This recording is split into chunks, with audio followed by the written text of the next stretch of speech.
त्रिगुणात्मक चित्त, मन बुद्धि अहंकार युक्त यह चित्त जो मनुष्य को सही मानों में मनुष्य बनाता है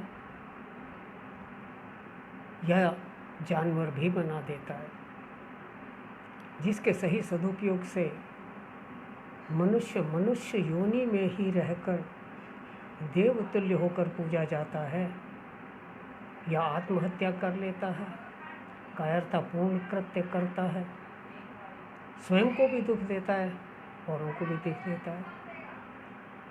तो ये मन बुद्धि अहंकार से युक्त चित्त कैसे हमारे लिए सहायक होता है या शत्रुवत कार्य करता है, इसकी विवेचना करेंगे, इसको समझेंगे और समझकर इसका सदुपयोग करके सही रास्ते पर अग्रसर होने का प्रयास करेंगे। वास्तव में मनुष्य 5 भौतिक तत्वों से बनी इस देह का नाम है, जबकि इस देह में आत्मा का समावेश हो जाता है। आत्मा का समावेश होते ही इसके अंदर 2 परिवर्तन आते हैं, एक स्थूल और दूसरा सूक्ष्म। स्थूल परिवर्तन है कि ये सांस लेने लगता है, दिखता है, सांस आ रही है, जा रही है, फेफड़ों के अंदर एक्सपेंशन, कॉन्ट्रैक्शन, फुलाव, सिकुड़न होता है, दूर से ही दिख जाता है। ये स्थूल परिवर्तन है। दूसरा परिवर्तन है सूक्ष्म, वो चित्त से अनुभव होता है कि इस मानव देह के हर कोशिका में, हर सेल में एक संवेदना जागृत हो जाती है। हम अपने शरीर में चुभन, ठंड, गर्मी, सिकुड़न, गुदगुदी जैसी संवेदना अनुभव करते हैं। ये अनुभव हमारा चित्त करता है।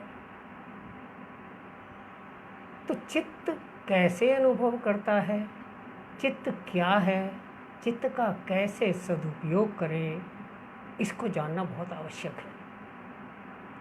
जो लोग अपने चित्त को वश में करके उसको पहचान कर सदुपयोग करने लगते हैं, वो जीवन की ऊंचाइयों तक जाकर अपने माता पिता और देश का नाम रोशन करने में सक्षम होते हैं। जो लोग चित्त के गुलाम हो जाते हैं या चित्त की कार्य प्रणाली को नहीं समझ पाते, वे पशुवत रहकर इस मानव शरीर का दुरुपयोग करते हैं और इस 84 लाख योनियों के बाद मिले अमूल्य जीवन को नष्ट करके वापस चले जाते हैं।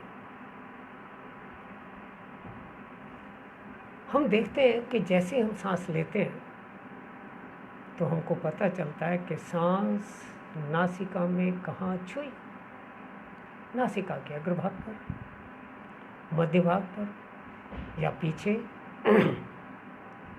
या ऊपर वाले होठ के ऊपर। एक अनुभूति होती है सांस के छूने की और सांस के बाहर जाने की। पता चलता है अंदर आती सांस कितनी ठंडी है और बाहर जाती सांस कितनी गर्म होकर वापस आती है। तो ये स्पर्श की अनुभूति, ये ठंडा गर्म तापक्रम की अनुभूति को जब हम महसूस करते हैं, तब हम चित्त के बुद्धि नामक गुण का उपयोग करते हैं। किसी चीज़ को पहचानना, किसी चीज़ को परखना, किसी चीज़ को मापना, अनुभव करना बुद्धि का काम है। लेकिन मन एक क्षण में सांस के आवागमन को अनुभव करता है, तो दूसरे क्षण में आंखें बंद रहते हुए भी शरीर के अंदर किसी हलचल को, किसी बाहर की आवाज़ को, शरीर के हिलन डुलन को अनुभव करता, टिकता नहीं। कभी सिर पर, कभी पैर पर, कभी कमर पर, कभी कान पर भागा फिरता है, भागा फिरता है। तो ये भागम भाग, चित्त की भागम भाग, इसको मन कहा जाता है। स्वामी विवेकानंद ने मन को एक चंचल बंदर की संज्ञा दी है। वो कहते हैं कि हमारा मन एक बहुत ही शैतान, चंचल, पागल बंदर की तरह है, मरकट की तरह है, जो भागा फिरता है, चैन से बैठता नहीं। कैसा बंदर है?